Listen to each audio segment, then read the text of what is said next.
Hello, this is the Chart Profit video, approaching 2 hours into the trading day, Friday 14th of July. This is from the pre-open today. We're looking at the E-mini S&P. This level here is 24.3650. That is the 6-week point of control, controlling price. Previously resistance on this chart. Importantly, Wednesday and Thursday, the value areas printed entirely above that controlling price. Puts the E-mini back in a strong price location. This is the market chart for New York, showing the breadth indicators through Thursday's close, and you can see the two bottom indicators that we discuss each week have both moved to strong levels, giving us a green bar here on the breadth on the pulse chart. You'll notice that although we have 3 instances here over the last 3 weeks where I've marked significant selling, those being red bars indicating significant selling on the profile that we just looked at.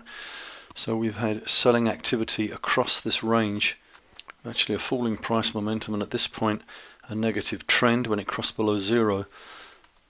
Breadth indicator at worst went neutral at this point to grey, and no really big decline in the market itself, so it's held up pretty well despite sellers being active across the last 3 weeks. Just indicating possibly on the longer time frame they're not particularly effective, and we could see a breakout to higher prices here, especially as price momentum at the bottom is heading up, possibly turning back to positive or green with a little more upside price action. Discussed the 6-week point of control earlier up at this level. The value area low of that distribution comes in down here, or it did at 24.19. It's moved slightly higher. We saw a probe over here just 3 days ago, below that value area low, and pretty quickly the E-mini recovered back above that level. So a probe below value, and there were buyers there. And as you can see, this important level here at 24.3650, the controlling price, we've now printed 2 value areas above that point. So the E-mini in a strong position as long as it holds above this level. That's strong support going into next week.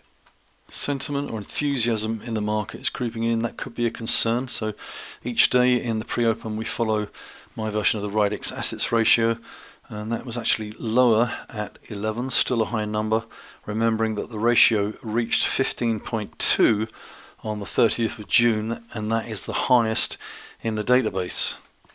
And as I've said here, the ratio reaching a new high has historically been a warning for the market. Nevertheless, price, breadth, the most important indicators, and currently we see an improving pulse chart here. So let's quickly look at the sentiment indicators. Here is my version of the RIDEX assets ratio. It's only been above 14 twice in the database, at this point here and at this point here, reaching new highs. Could say that that level of enthusiasm on these 2 occasions, and previously when the ratio has broken to new highs, generally not being bullish. To break it down into bear fund assets that I follow, this is a new low over here for the bear funds. No bears in this data, that's a real worry. These are contrarian indicators. And if we look at the bull fund assets, you can see that over the last few days the bull fund assets have actually declined pretty rapidly. Just in the short term at least, if we see that heading lower as the market comes higher, indicates the RIDEX traders are accepting this rally as an opportunity to exit. And in the short term, actually again from a contrarian point of view, that can be bullish. See something similar to that late last year over here. If we look at Lipper US fund flows, there was actually an inflow, net inflow this week to the 12th of July, 3.5 billion. That's a little red mark here. 4-week flow number in black is actually falling and is negative. Over the last 4 weeks has actually been an outflow from these numbers. Bulls percentage was actually lower this week in the public poll from AAII. Also in the Investors Intelligence numbers, the bull percent was lower at 50%. That's a 15-week low. Looking at the current charts, this is the spider. We've been monitoring this level here, the 2-month controlling price at 243.40. The spider at the end of this week looks set to reach a new high, and it's actually printing above that level in a strong position. Recently we've seen a sell-off here in the T-bond ETF, TLT, but currently still holding above the 8-month at 121.63, which keeps it in a strong price location. Looking at oil, this is USO, the oil ETF. It's actually rallied since mid-June, but remains in a longer term weak price location below this 4-month at 10.28 and below the halfway point here from this important low back over here. So it's still weak price location. And we'll look at gold before we look at the dollar. This is GLD, the gold ETF, still printing below 119.84, which is its major point of control, still in a weak price location here. Just zooming out a little from, so we can see this important low back over here, late 2015, to this high and the halfway point here, previously support, and GLD recovered back above that level. Holding that halfway point may give it the impetus over time to recover back above the major at 119.84. That would put gold, GLD, back in a strong price location. GLD has gapped up today, quite a bounce, largely due, I would say, to this key chart, which is the dollar index, which has just broken below this level, our 2-year support. It held very nicely here, this support at 95.57, and we've just broken below that level here.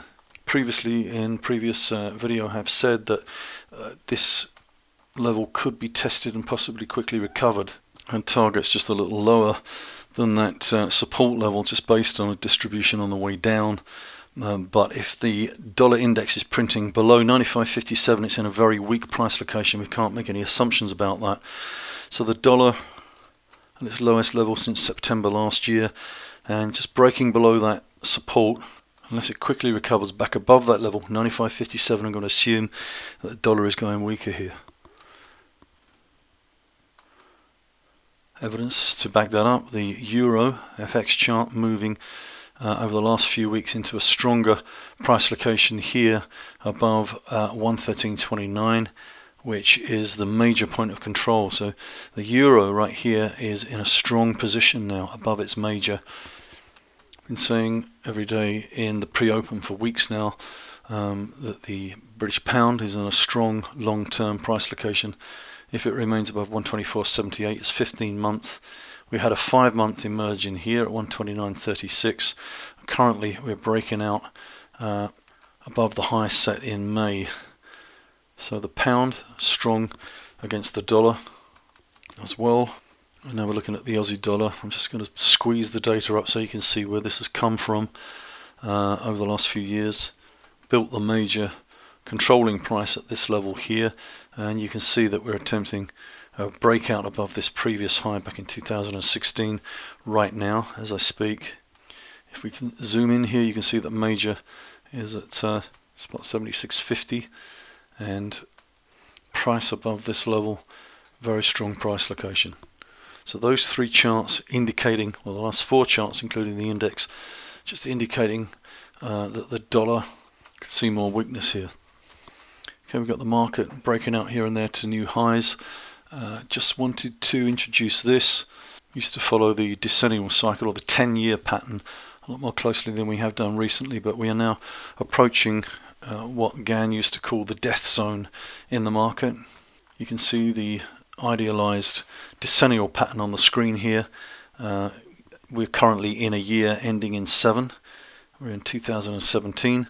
And any year ending in 7, this average pattern shows us that the period between early August and early November represents what Gann called the death zone. The 3 months in the whole 10 years that has historically seen more crashes and collapses than any other 3 months period in the 10-year cycle. I don't want to scare anybody, just want to lay out some stats. This decennial pattern that we're looking at here, based on 10 decades of data from the Dow back to the 1900s, early 1900s. This graphic from an ebook I wrote a good number of years ago. At that point we were looking at the averaged Dow 7-year at the top here. July being this averaged month here, and you can see from August, September, October, that really weak death zone period. Dow 2007 actually played out like this, so we did see some weakness in October. Of course, the market went on from there, from this what turned out to be a topping pattern, to go much lower. Okay, again, the data in this graphic from the Dow takes some explaining. Just put this together yesterday. Not sure I've seen a chart quite like this, so let me just explain it. Basically, it takes each day from the start of July right through to the end of December. In other words, here we're looking at the second half of a year ending in 7, the full 6 months on a daily basis. What I did is I looked back at the history of that period, second half of a 7-year, going back over those 10 decades. I looked at the close of each day in that period across those 10 years, and then I looked forward 90 days, and I looked for the largest drawdown in that period. So starting from each day, I looked forward the maximum drawdown over 90 days from that close of that day. So you can see, for instance, here we're looking at around about the 10th of August in a 7-year, and then looking forward from that point, looking back historically and averaging out those drawdowns, we can say that from early August, from about the 10th of August, we should expect, if history is a guide, that at some point in the next 3 months from 10th of August we could see a 15%, or rather price 15% lower than the close on the 10th of August this year. Once again, let me just emphasize the market isn't something you can talk about with any degree of certainty, but just looking at this data, just interesting that over the decades that period keeps coming up time and time again as the worst performing in the cycle. You won't see anything as bad as that if I charted any other 6-month period across the 10 years. A couple of weeks ago I did actually show the chart for July on average in a 7-year, and it looked pretty good. So July, usually in the 7-year, a strong month, but then we head into that really weak period. Right now, just let me remind you that the E-mini S&P, as our proxy for the market, is holding above its controlling price, and that's a good sign. Okay, that concludes. Once again, I wish you a good weekend, and thank you for watching.